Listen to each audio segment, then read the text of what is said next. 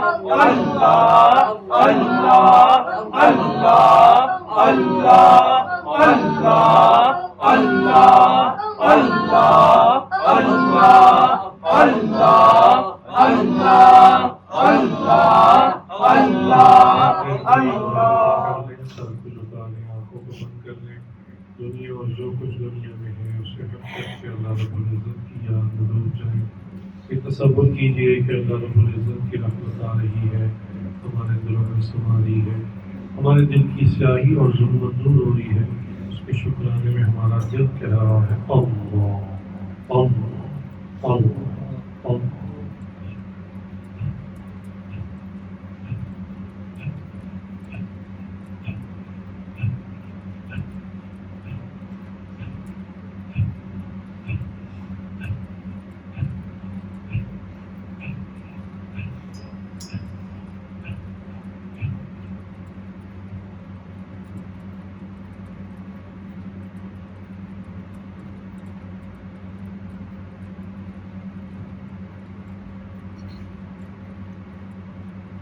کوئی تو ہے جو نظام میں ہستی چلا رہا ہے، وہی خدا ہے.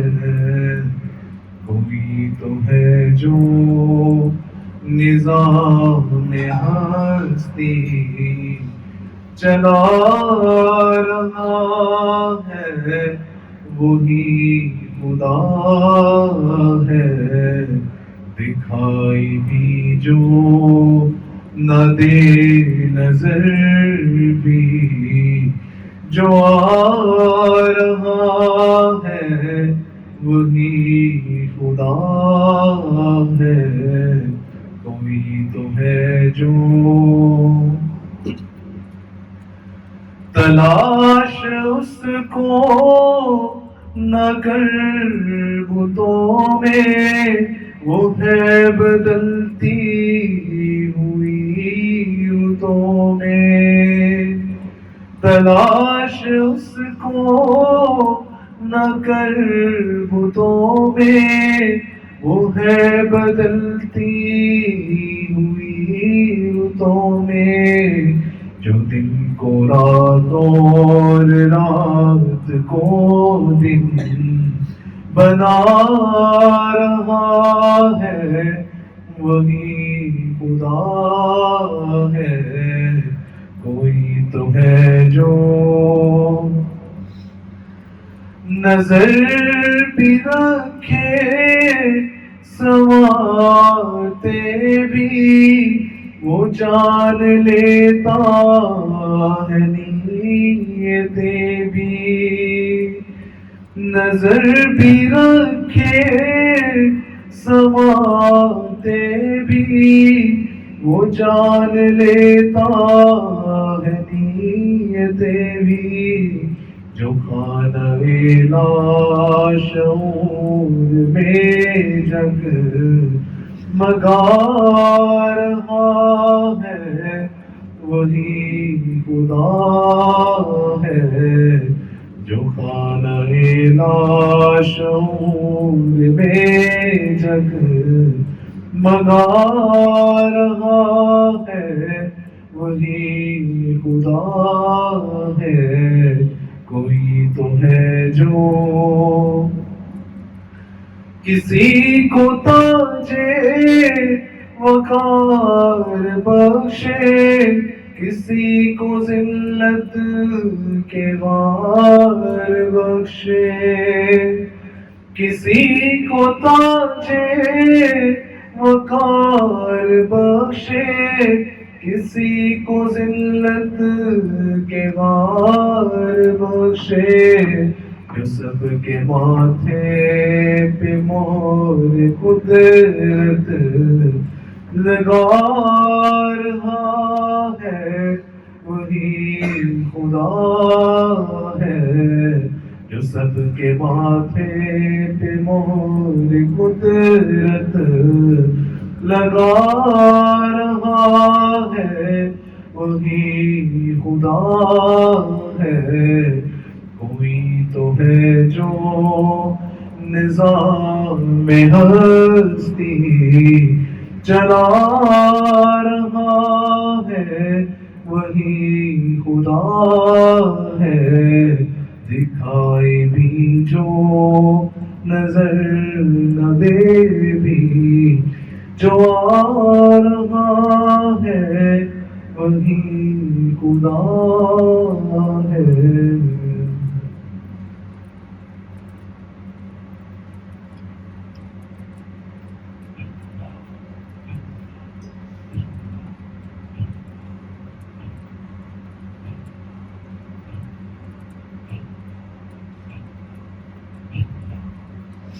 لا إله إلا الله محمد رسول الله اللهم صل على سيدنا محمد وعلى آل سيدنا محمد وبارك وسلم ربنا ظلمنا أنفسنا وإن لم تغفر لنا وترحمنا لنكونن من الخاسرين اے اللہ ہم آپ کے عاجز مسکین بندے اور بندیاں ہیں ہمارے گناہوں کو معاف فرما یا اللہ عیبوں کی پردہ پوشی فرما یا اللہ جتنے گناہ آج تک کیے انہیں معاف فرما یا اللہ آئندہ نیکوکاری پرہیزگاری والی زندگی شروع کرنے کی توفیق عطا فرما یا اللہ وہ گناہ جو دن میں کیے جو راتوں میں کیے معاف فرما یا اللہ وہ گناہ جو محفلوں میں بیٹھ کر کیے جو تنہائیوں میں چھپ چھپ کر کیے معاف فرما یا اللہ وہ گناہ جو ہمیں یاد ہے اور جو ہم کر کے بھول گئے معاف فرما دیجیے یا اللہ آئندہ ایک سچی ایمانی قرآنی اسلامی زندگی شروع کرنے کی توفیق عطا فرما دیجیے یا اللہ شریعت و سنت پر استقامت عطا فرما دیجیے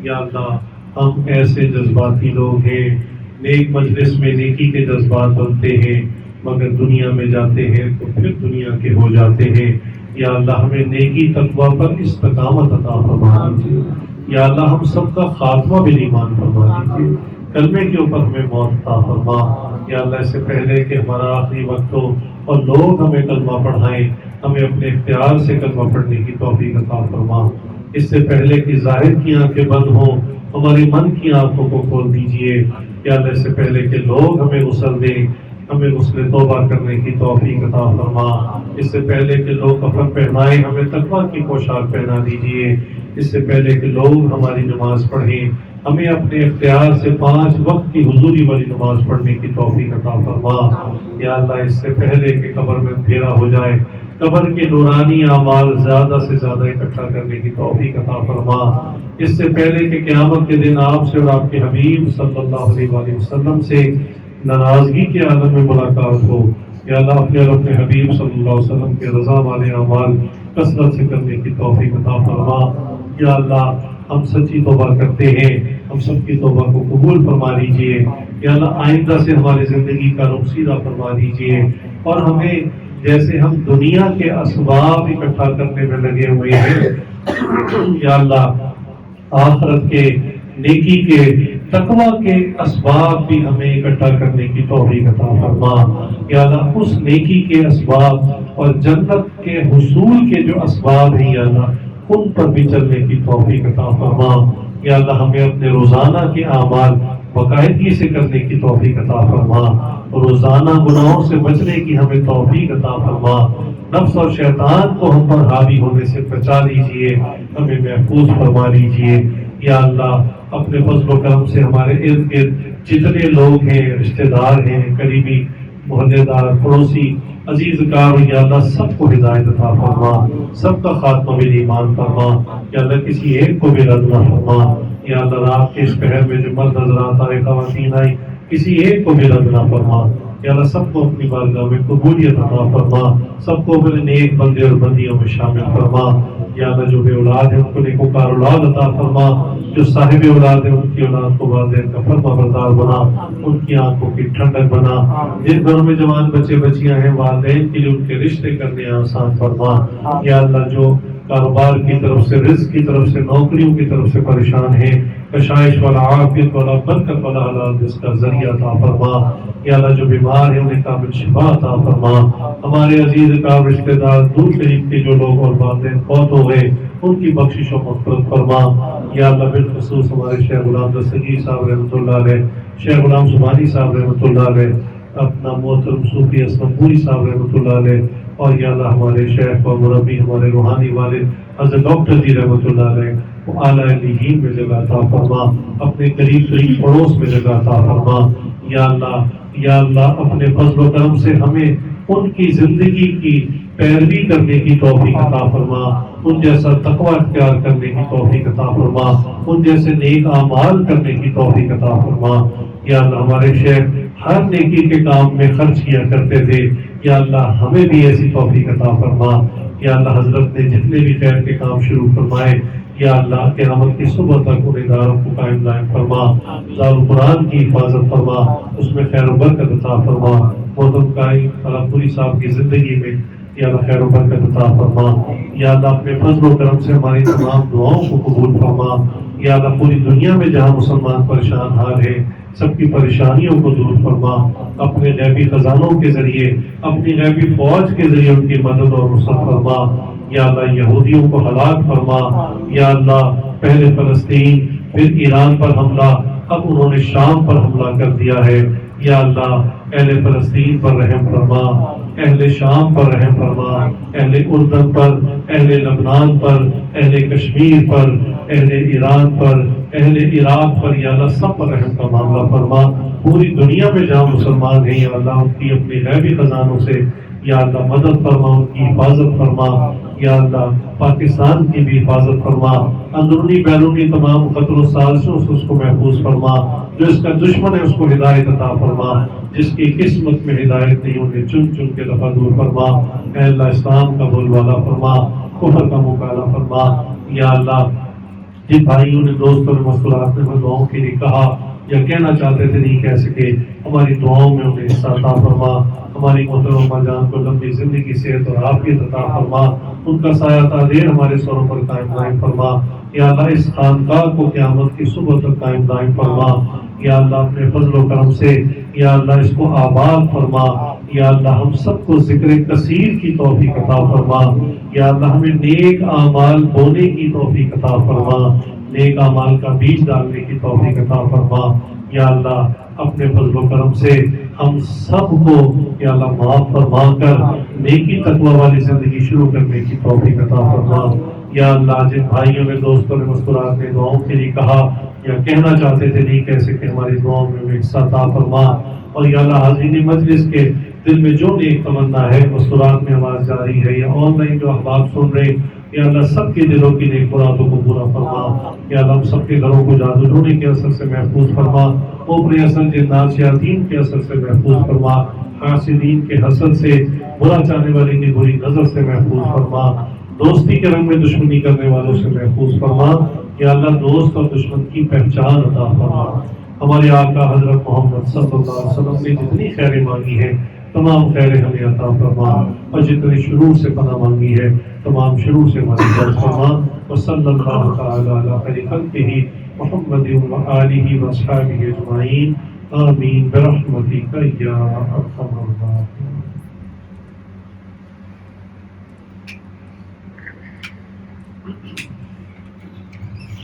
ایک ضروری اعلان سن لیجیے، انشاءاللہ اگلا ہفتہ 26 تاریخ جو نیکسٹ کمنگ سیٹرڈے 26 کو مہینے کا آخری ہفتہ ہے، اور جیسا کہ آپ کے علم میں ہے ہمارا ایک ماہانہ پروگرام شب توبہ کے نام سے ہوتا ہے، اور یہ ٹوکن نیاز بیگ کے بالکل قریب فاطمہ مسجد والی گلی میں HSN سوسائٹی ہے۔ HSN سوسائٹی میں مسجد ابن آدم ہے، تو یہ ونس اے منتھ پروگرام وہاں ہوتا ہے، اور یہ اوور نائٹ پروگرام پوری رات کا پروگرام ہوتا ہے۔ توبہ کی نیت سے ہم اللہ کے گھر میں ایک رات گزارتے ہیں۔ عشاء آپ وہاں پڑھیے، عشاء کے ساتھ یہ پروگرام انشاءاللہ شروع ہو جائے گا۔ عشاء کے فوراً بعد پہلا سیشن ہوتا ہے، پھر اللہ کی توفیق سے کھانا ہوتا ہے، پھر سیشن جاری رہتے ہیں، اور رات میں کچھ دیر پھر آپ کو افرادی اعمال کے لیے وقت دیا جاتا ہے، اپنے نوافل پڑھیں، قرآن پڑھیں، ذکر کریں، دعا مانگیں، سونا چاہتے ہیں کچھ دیر سو جائیں، تہجد میں پھر اٹھ جائیں، اور فجر میں پھر ایک دوبارہ آخری اور چھوٹا مختصر سیشن، اور اس کے بعد ناشتہ، اور پھر اجازت ہوتی ہے۔ تو رات اللہ کے گھر میں اللہ کے لیے جاگنا ایک بڑی فضیلت کی بات ہے۔ میرے شیخ ڈاکٹر جی نے اس عمل کو شروع کیا تھا، اس عمل کی برکت دیکھیں دنیا سے چلے گئے، یہ عمل آج بھی جاری ہے ساری، اور ان کے نام بعد میں لکھا جا رہا ہے۔ تو حضرت فرماتے تھے توبہ تو انسان کو ہر لمحہ ہر گھڑی کرنا چاہیے، لیکن ایک رات مہینے میں اہتمام کے ساتھ اللہ کے گھر میں ہم جائیں، تاکہ فرشتے بھی لکھیں کہ یہ توبہ کرنے کی نیت سے اللہ کے گھر میں آ کے ٹھہر گیا تھا۔ اپنے گھر جا کے بھی سو سکتا تھا، آرام کر سکتا تھا، لیکن یہ میرے گھر میں آ کے توبہ کے ارادے سے رات اس نے قیام کیا۔ تو یہ بہت بڑا عمل ہے۔ ہمارے پاس پورا مہینہ کون سے اتنے نیک اعمال ہیں جس کے اوپر اللہ تعالیٰ آخرت میں پر رحم فرمائے، تو کوشش کی جائے اس عمل کو ضرور اختیار کریں، اور اپنے دوسرے احباب مرد حضرات کو اس کی ترغیب دیں، اور خواتین بھی مردوں کو ترغیب دیں۔ خواتین آن لائن سن سکتی ہیں، اور مردوں کو ترغیب دے کے اس پروگرام میں بھیجیں، زیادہ سے زیادہ احباب شرکت فرمائیں۔ یہ اوپن انویٹیشن ہے، اس میں یہ نہیں ہے کہ مخصوص لوگ آ سکتے ہیں یا صرف سلسلے کے لوگ آ سکتے ہیں، جو بیعت کے صرف وہ آ سکتے ہیں، نہیں، یہ اوپن انویٹیشن فار آل ہے، کسی کو بھی دیں۔ تو اور کسی بھی ایج گروپ کے لوگ ہوں، موسٹلی ینگسٹرز ہوتے ہیں ویسے، لیکن کسی بھی ایج گروپ کے لوگ آ سکتے ہیں۔ تو اس میں آپ دعوت چلائیے، پورا ہفتہ ہے ابھی، تو نیکسٹ سیٹرڈے پھر یہاں مجلس نہیں ہوگی، وہاں ہوگی، اس میں بھرپور شرکت فرمائے، اللہ آپ کو ذائقہ ہے۔ دوسری بات یہ کہ شیخ حضرت محمد شاہ قریشی دعوت برکات مالیہ، امید ہے انشاءاللہ کہ نیکسٹ منتھ لاہور کا ان کا وزٹ ہے، میں ان سے انشاءاللہ تعالی مانگ رہا ہوں، اللہ کرے ٹائم کنفرم ہو جائے، تو جب ہو جائے گا تو میں آپ کو دوبارہ بتا دوں گا۔ ویسے ابھی تک جو ایکسپیکٹڈ ہے وہ 16 جو ہے وہ اگست ہے، 16 اگست بن رہی ہے، سیٹرڈے ہی ہے، اور ہم یہی چاہ رہے ہیں کہ اسی پروگرام میں، جیسے ہمارا شب توبہ ویسے تو ہر مہینے کے لاسٹ سیٹرڈے ہوتا ہے، لیکن ہم شیخ چونکہ اپنے اسکیڈول کے مطابق آ رہے ہیں، تو 16 جو ہفتہ ہے اس کی رات کا ہم پروگرام حضرت سے لے لیں، اللہ کے لیے ٹائم مل جائے تو انشاءاللہ کرو گے آپ کو بھی انشاءاللہ۔ حضرت نے اصل میں وہ حضرت کے ہے نا خلیفہ مجاہد کی طرف سالانہ وہ آتے ہیں ملتان روڈ پہ، تو ان کو تو یہ اتوار کا ٹائم 17 اتوار کا، تو فاروق صاحب سے بات ہوئی تو 16 کا میں نے کہا مجھے دے دیں۔ ویسے شیخ فرائیڈے کو آ جائیں گے، 15 کو آ جائیں گے، پھر جمعہ بھی انہوں نے کہیں پڑھانا ہے، ابھی وہ بھی کنفرم نہیں ہے، 3-4 مساجد ہیں تو وہ کسی مسجد میں ابھی کنفرم، تو شیخ 3 دن لاہور ہوں گے، تو بھرپور فائدہ انشاءاللہ ملے گا۔ تو ایک جو پروگرام جو ہمارا ہے اس میں تو ہے ہی ہے، آپ اس کے علاوہ بھی نظر کے ساتھ پروگراموں میں شرکت کر سکتے ہیں، تو جمعہ بھی پڑھائیں گے کسی جگہ پہ، ابھی وہ کنفرم نہیں ہوا، اور اس کے بعد انشاءاللہ ہفتے کو ہمارے پاس ہوں گے، پھر اتوار کو حضرت کے خلیفہ مجاہد ملتان روڈ پہ پھر حضرت ان کی طرف تشریف لے جائیں گے، اس کی بھی انشاءاللہ کوشش فرمائے، اللہ آپ کو بہت